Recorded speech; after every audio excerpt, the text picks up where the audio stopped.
So Pharah is going to get changed next week. Why, ladies and gentlemen? What's going on with that? Also, in this video, we're going to discuss Roadhog because they've kind of fixed Roadhog, kind of. Also, as well, Jeff was active on the forums and says that there will be a developer update and it will go up next week because they literally just recorded one. So the big question here is, what could this actually include? And also, I was on the verge of making a video going, where the hell are these developer updates on the forums? Also, where are the developer updates on YouTube? What's going on? We need some information. Could this developer update include the future plan for Overwatch? Will it include Torbjorn? Probably. Will it include new social features, which we were promised at the end of summer but never materialized? So there's a lot of stuff going on here in this video, ladies and gentlemen. So let's get stuck into this. To begin with, let's talk about Roadhog. Now, we know that Roadhog, on the PTR, they gave his secondary fire damage fall off. Previously, it didn't have it. This meant that Roadhog could fire all of his pellets into a Reinhardt barrier at range and start burning it down. It wasn't ridiculously fast, but it was a key component to Roadhog's ability set, right? He's there and he can burn down barriers because Roadhog is in a pretty bad state right now. In fact, he's probably the worst tank. Well, he is. He's the worst tank in the game in terms of his effectiveness and his usefulness and all of that stuff. So for them to basically nerf his one saving grace, which was the ability to burn barriers down, was a bit weird. It was like, what the hell? Now, Blizzard have said this was a bug fix, and that's fair enough. Because honestly, I believe it was. But obviously, it had major ramifications for the hero. So what we've got now is a fix to the bug fix, which counteracts what happened, and is maybe a very, very minor buff when it comes to Hog. Although it's a buff that you'll never really notice. So this is what we've got. The scrap gun primary fire fall off range has been changed from 10 meters to 20 meters to 15 meters to 30 meters. The alternate fire now has damage fall off, which is the same as the new primary fire of 15 to 30 meters. So this means both primary and secondary fire now have damage fall off at 15 and 30 meters, increased from 10 and 20 meters. So this is a minor buff to the primary fire. But I've got to be real here, guys. If you are using Roadhog primary fire at anything that isn't point blank range, you are terrible and you should uninstall the game, because you will always be using secondary fire when it's any kind of range away from Roadhog. So what this does is kind of gives Roadhog back his ability to damage shields, but also gives Roadhog damage fall off. So it's kind of like it fixes a problem which came around from a bug fix, and it's a bit like, Hog's still got a lot of problems. Like, this is okay, and it kind of brings him back into line with the way he was. And the developer comments on this is previously, Roadhog's scrap gun alternate fire didn't have damage fall off, which sometimes made it too powerful against far away targets. To balance out a slight power decrease, especially against barriers, we've decided to push his overall weapon's effective range out a bit further before damage fall off begins to take effect. Note, the alternate fire fall off begins from where the scrap projectiles are formed, not from Roadhog's firing position. Okay, cool. So this is cool, right? That's fine. Whatever. I mean, it's sort of a band-aid on Roadhog, but we still need to come back to Roadhog in the future because he's the worst tank in the game, and it's such a massive shame. All right, then. Let's talk about Pharah. So Jeff's on the forums and he said, we've been trying some changes to Pharah internally. Some of those changes might make their way to the PTR next week. More details to come later. Now, this is totally out of left field. Like, on the list of heroes that need looking at in this game, why are they looking at Pharah? Like, this seems really weird to me. Now, there was some discussion that on console, Pharah can be kind of annoying to play against, but I don't think it's that bad. Now, if it is, you guys let me know in the comments below, because obviously you know I don't play on console. But from my perspective, Pharah is a really strong hero if nobody counters her on the enemy team. She's very strong on certain maps. She's got a very strong ability set, things like concussion missile or whatever. What's that actually called? Concussion blast. That thing, that's good. That knocks people off the map. It adds a nice gameplay element. She can obviously fly. She's got a nice ultimate. She works really well with Mercy. So how would you even, like, why would you even look at the hero and be like, okay, we need to change this? Now, some things that come to my mind, which I don't, like, after thinking about this, I kind of hope this doesn't happen. But if they make a minor change to her ultimate, or to Pharah's damage overall, that she can't damage herself. You know, like Junkrat. Junkrat's the same in this regard. He can't damage himself. The thing with Pharah, though, I kind of think she needs to be able to damage herself. When Pharah uses her ultimate, you'll see D.Va fly directly towards the Pharah to try and block the ultimate. The splash damage might kill her, or a lot of the times it would. Or if Pharah accidentally ultimates by a wall, the splash damage will kill her. Pharah kills herself with rockets, so as she's trying to, I don't know, damage enemies that are right on top of her. to me, I don't really want to see her with self-damage turned off. That seems really weird, because it doesn't really seem like it makes that much of a change. You know what I mean? The more I think about this, the more it just seems like a pointless change. Now, I'm not saying that's what they're going to do. I mean, they could do something totally different. Maybe they give her new abilities. Maybe they do stuff to, like, make her fly forever. I don't know. I mean, look at Sombra. Sombra, they just gave her Invis forever. But the thing with Sombra and Torbjorn and Symmetra, heroes that they've looked at, the reason why they looked at them is because they've got literally nobody plays those heroes. Now Sombra's got really good, so a lot of people are playing Sombra. But Torbjorn and Symmetra's had a major rework, which is a waste of time because nobody plays Symmetra still. In fact, they probably play her less. Torbjorn, yeah, okay, whatever. Let's see what the remake is. Pharah, though, I mean, I'm not saying this is a total rework, but it just seems really weird. This is like going, yeah, we're going to be looking at Soldier and give him some buffs, we're going to make some changes and so on. Why even say it? So this must be major. If Jeff's going to say it, it must be on his mind and it must be major. So this did really come out of left field to me. I don't think this is a hero that needs looking at, so it's going to be interesting to see what their reasoning is behind this and why they're looking to change her. I mean, yeah, I don't know. It's a weird one, isn't it, guys? It's a weird one.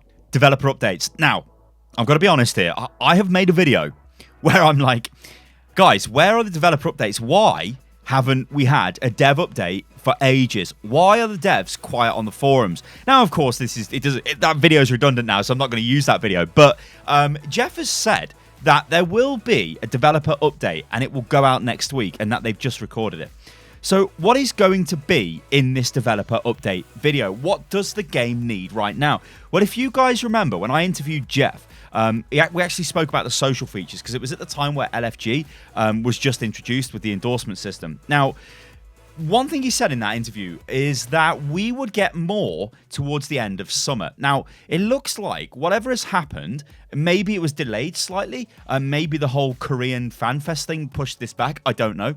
But maybe this will be a developer update which gives us more information on new social features or increasing the sort of, not so much increasing, but refining what we've already got. Now, if you guys remember the interview that I put onto the channel with Matt, one of the, I think he's the production lead for Overwatch, or the head producer, he actually said that the way they look at their LFG system and their sort of social features right now, that's the crawling phase. So they're going to get ready for the walking phase and then they start running. Well, what's the walking phase? What do you do to the current LFG system and the endorsement system to make it better? Now, of course, the ultimate goal in my head has always been guilds for this, because some sort of a way where we can play socially with people that are our friends, with large groups of people. Maybe we make our own sort of teams and whatever. That would be really cool. Like what we've got for LFG, I mean, I've been on record before saying I think LFG is fine, but I don't use LFG at all to play Overwatch for a number of reasons. I just still use solo queue, which still suffers from the whole,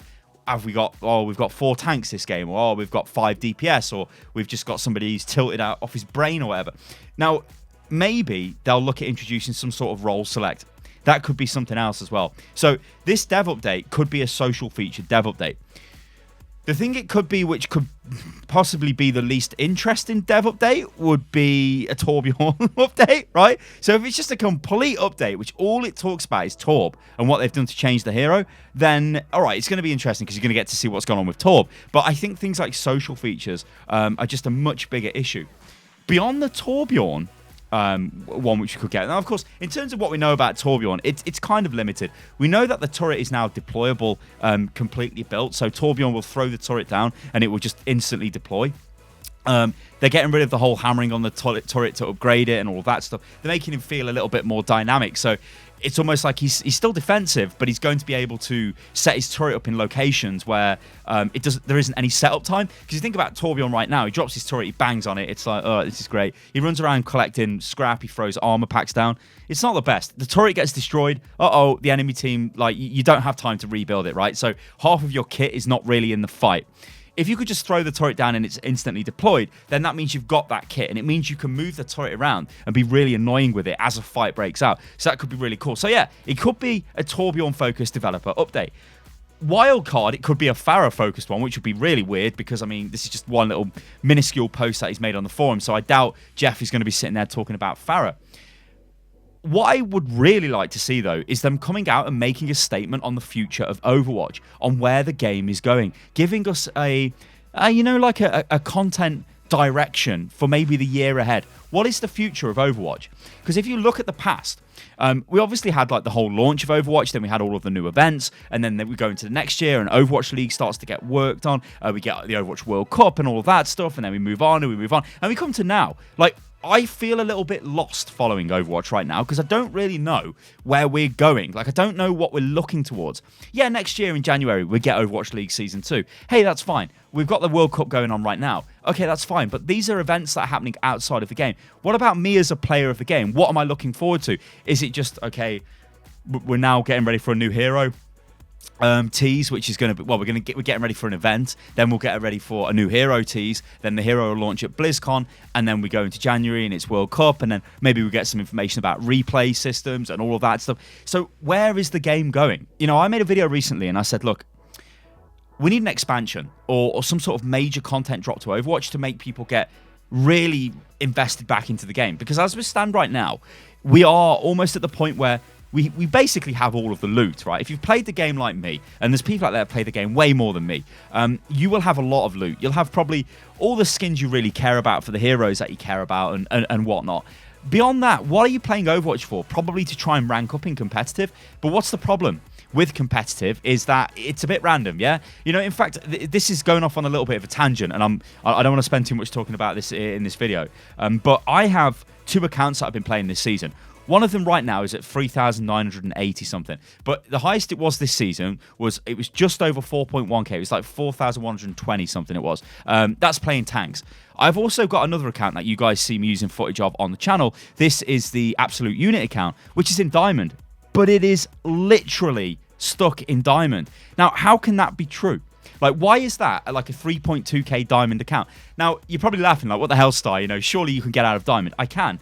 But not when I'm playing tanks or not when I'm trying to fill. Because what's happening is the game is like, the team comps are terrible. People are really quite bad. So I have actual physical evidence there which says I am a player that's playing at high master low GM, but is also stuck in like mid diamond.